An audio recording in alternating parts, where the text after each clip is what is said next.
Hello and welcome back to A Place in Space.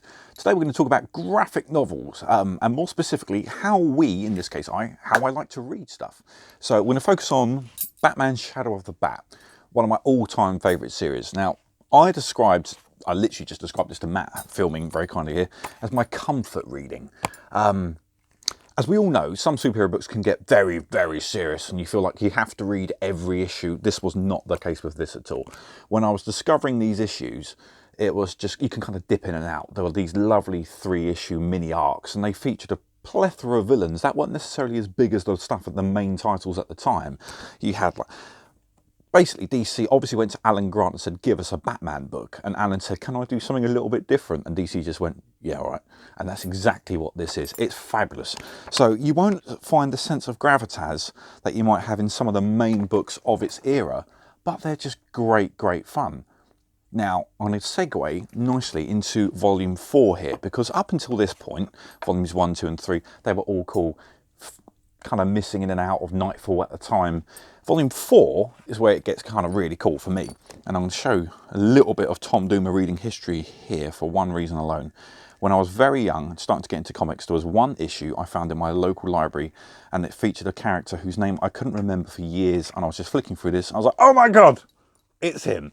And it was the Tallyman, who featured in nothing. But this is just a very early peek at why I discovered it. I remember being fixated over this weird looking villain whose coat seemed to go on forever.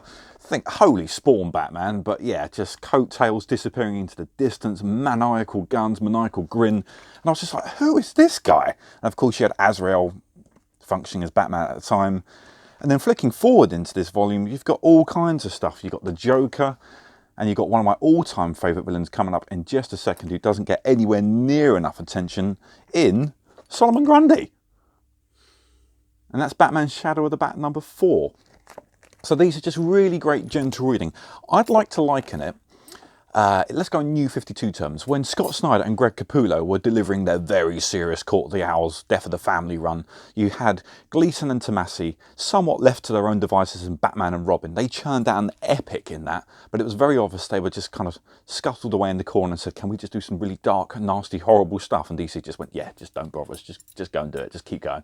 And it was epic. Exactly the same. It's aged a little bit, but it has its wonderful nostalgia charm. So this is just exactly what I kind of dive in and out to when I don't really need something massively heavy. I just want a straight up Batman book. Done. Shadow of the Bat Volume 4 is exactly what I'll be reading this weekend. So yeah, we will have these in here. We'll have these on our eBay store. Do check them out. They're a lot of fun. John Stray, that one's for you because you wanted Solomon Grundy and it's in there. Get involved. See you in a minute, guys. I'm slurring now. So catch you all soon. Blah, blah, blah, blah.